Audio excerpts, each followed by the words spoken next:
지금 조정지역이 해제되고 나서 여러분들이 중요한 건 바로 이 시점이에요. 조정지역 해제 발표가 났잖아요.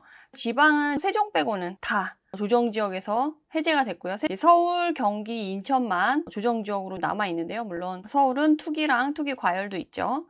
경기권에서도 평택, 안성, 동두천 이런 애들이 좀 빠졌죠. 그러면 그 조정지역이 해제된 이후로 분위기가 어떤지 여러분들이 임장을 가보셨는지 모르겠어요. 그래서 저는 지금 투자지역 분석반 준비하면서 그 지역 조사, 임장 다닐 겸 해가지고 좀 조사를 해봤거든요. 물론 다른 지역들도 좀 조사를 해봤어요. 여러분들이 궁금해하실 것 같아가지고 임장을 갔을 때, 조사를 했을 때 반응들을 보면 가격대별로 다르더라고요.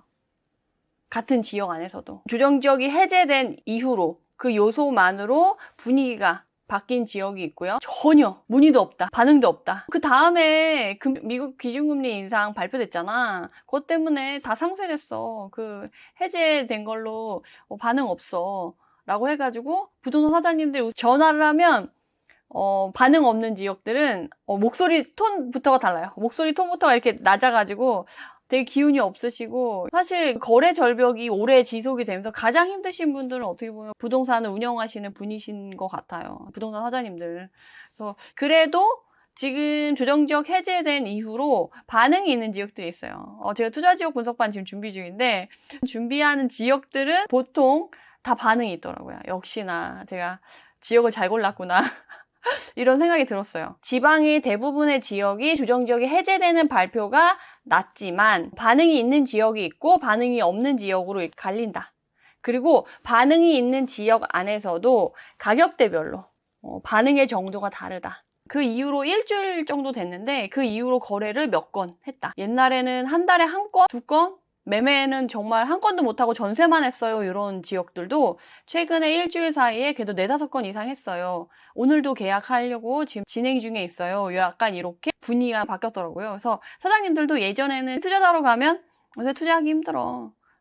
지금 투자하는 거 아니야. 라는 식으로 해가지고 말씀드렸는데 다시 조정지역이 해제되고 난 이후에 이제 전화를 드렸을 때는 이제 해제됐으니까 다들 조금 움직이려고 하는 것 같아.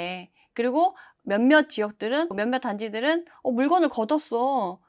이렇게 얘기하는 구역들도 있더라고요. 그래서 지금 조정지역이 해제되고 나서 여러분들이 중요한 건 바로 이 시점이에요. 조정지역이 해제되기 전과 후에 반응이 있는 지역들과 없는 지역을 구분해서 보시면 좋을 것 같아요. 그래서 반응이 있는 지역이 당연히 좋겠죠. 왜냐하면 아직도 그쪽에 대기하고 있는 수요가 있다라는 얘기니까. 그 지역이 나을 수는 있겠죠. 사실 조정지역이 해제되고 나서도 사람들이 크게 안 움직일 수도 있겠는데 라고 생각을 했는데 생각보다 좀 반응이 있는 지역들이 꽤 있더라고요. 그리고 내 집 마련을 미루고 있던 사람들도 내 집 마련을 하려고도 하지만 투자자들도 아직도 투자에 대한 의욕을 버리지 않고 꾸준히 모니터링하고 있었구나라고 생각이 들 정도로 반응이 빠르게 있더라고요. 여러분들이 생각하는 저점의 시그널이 생각보다 그렇게 멀지 않을 수 있겠다라는 생각이 조금 더 들었고요. 그리고 지금 막 금리 인상이다 뭐다 해가지고 사람들의 투자 심리가 많이 죽었다고 생각을 했는데 사실은 심리가 죽었다고 얘기를 한다기보다는 다들 이제 약간 기다리고 있다라는 느낌이 전 요번에 좀 강하게 왔어요. 그래서 이번 조정지역 해제가 되고 나서 괜찮은 지역들은 조금 문의도 늘고 사람들이 좀 늘면서 거래가 이 일주일 사이에도 한 달에 한두 건 할까 말까 한 지역들이 거래량이 약간 살아나는 모습을 약간 볼 수가 있었다. 지난번에 오건영 부부장님이 들었다고 하면서 제가 얘기 드린 비유가 있었는데 그게 진짜 맞더라고요. 갯벌에 가면 막 구멍이 뽕뽕뽕 뚫려있고 그 뚫려있는 그 숨구멍에 조그만 개들이 살고 있잖아요. 그래서 사람이 지나가면 그 숨구멍에 다 숨었다가 지나가고 나서 뒤돌아서 보면 그 개들이 언제 나온지 모르게 갯벌 위로 막 돌아다니고 있잖아요.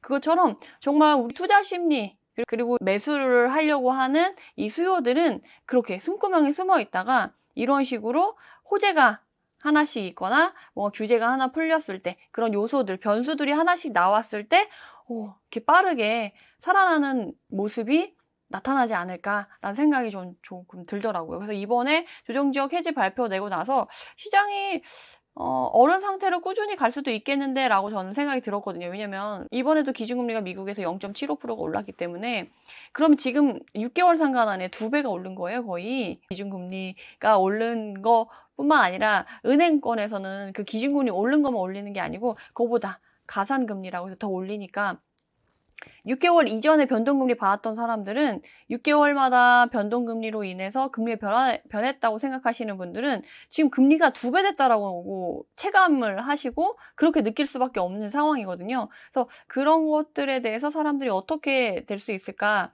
사람들이 반응이 이거 하나만으로 크게 변동이 있겠어? 라고 생각을 했는데 생각보다 반응이 있어서 되게 긍정적으로 보였고 사람들이 코로나 때 유동성 장에서 돈을 번 사람들이 많아요. 자산이 늘어났단 말이에요. 그걸로 뭔가를 해야 된다라는 생각은 다들 하고 계시는 거예요. 그래서 당장 막 이렇게 할 수는 없지만 그래도 꾸준히 관심을 갖고 있구나. 그리고 괜찮은 지역들이라고 한다고 하면 그 지역들 안에서 일정 금액 이하로 가격이 떨어진다고 하면 그 금액 이하로는 내가 살 생각이 있어라는 반응이 이번에 좀 나타나더라고요. 그래서 이전에는 가격을 많이 낮췄어도 전혀 매수세가 없고 거래가 이루어지지 않았다고 한다면 지금 조정지역이 해제됐다라는 발표가 난 이후로 일정 금액 이하로 나왔던 물건들은 일주일 새에 거의 소진이 되는 모습을 보이고 있어요. 그래서 가치 있는 지역에 일정 금액 이하로 내가 사고 싶다라고 하면 생각보다 조금 빨리 움직여야 될 수도 있겠다. 물론 중간중간에 기준금리가 또 오르거나 뭔가가 있다라고 한다면 가격이 좀 출렁이긴 하겠죠. 근데 내가 이 가격이 가장 저점일지 오른 금액일지는 아무도 알 수가 없어요. 그래서 내가 만약에 아무것도 안 갖고 있고 준비가 돼 있다라고 하면 어느 순간에 내가 움직일 것인가는 미리 생각을 해놓는 게 좋을 것 같아요. 그래서 완전 저점을 잡기는 어려울 것 같고 그리고 점점 부동산 시장에 긍정적인 요소를 끼칠 만한 요소들이 쌓이면 쌓일수록 분위기는 완화되면서 투자 심리라던가 매수 심리는 살아날 수 있겠지만 가격은 상대적으로 그거보다 낮은 가격에 사기는 쉽지 않을 수 있겠다라는 생각이 들어서 이번을 기점으로 해서 가격의 움직임과 매수 심리, 투자 심리가 변하는 지역별 상황을 보고 나서 여러분들이 관심 있는 지역은 미리미리 체크해서 내가 원하는 가격대에 들어오면 더 떨어질 거다라는 것보다는 내가 원하는 가격대에 들어오면 조금 매수를 생각해봐도 되지 않겠나라는 생각이 들었어요. 괜찮은 지역들이라고 한다면. 그래서 이번에 조정지역 해제되고 나서 움직이는 지역들은 생각보다 그 가격 밑으로는 사람들이 더 이상 떨어뜨려서는 팔지 않겠다라는 그 마지노선 있잖아요. 그 선이 명확한 상태에서 이렇게 긍정적인 변수가 하나 떨어지니까 바로 그 밑에 있었던 애들이 소진되는 속도라던가 물건 이런 것들을 보니까 아무리 분위기가 안 좋아져도 일정 금액 이하 떨어지긴 쉽지 않고 분위기가 이제 앞으로는 어때요? 지금 상황이 계속 안 좋아지면서 사실 원희룡 국토부 장관님도 부동산 집값이 갑자기 급락하는 거는 원하지 않아요. 천천히 연착륙해서 하향 안정화되길 바라지 갑자기 급락하고 거래가 전혀 안 되고 이런 걸 바라진 않거든요. 왜냐면 거래가 전혀 안 되면 이사를 가고 싶은 사람들이 본인 집을 팔지 못해서 이사를 못 가고요. 거래가 안 되는 것만으로도 부동산 중개 폐업률이 많이 증가하고 있고 전에 말씀드린 것처럼 거래량이 많지 않으면 지금 각 지방자치단체의 취등록세로 인해서 예산을 확보해야 되는 그런 부분도 문제가 있을 수 있기 때문에 갑자기 급락하는 거는 원하지 않아요. 부동산 시장이 많이 꺼지면 대부분의 자산을 부동산으로 갖고 있기 때문에 소비 심리가 확 죽을 수가 있어요. 그러면 경기 침체가 가속화될 수 있어가지고 국토부 장관님도 사실 그걸 원하진 않아서 기준금리 전날에 그걸 완충작용을 할 수 있는 조정지역 해제 발표를 했고 기준금리가 그 다음에 발표가 돼서 이제 조용하려고 하는데 생각보다 움직임이 있다라고 좀 생각이 들어. 그 이후에 발표된 뉴스에서는 아직도 불안 요소가 많다. 집값은 더 하락할 거다. 그런 식의 뉴스를 좀 띄우고 계시긴 하더라고요. 그래서 지금 전체적으로 보면 정부에서도 집값이 너무 그렇게 확 떨어지는 거는 원하지 않고 있고 앞으로 시장 정상화를 위해서 세금을 조금 더 가볍게 하고 이런 식으로 뉴스도 나오고 있으니까 천천히 규제 완화 정책을 기다리면서 시장이 점점 풀려가는 분위기를 지켜보면서 내가 언제쯤 기회를 잡으면 좋을지를 꾸준히 모니터링 해보면 너무 좋을 것 같아요. 사실 시장이 별 반응이 없을 것 같은데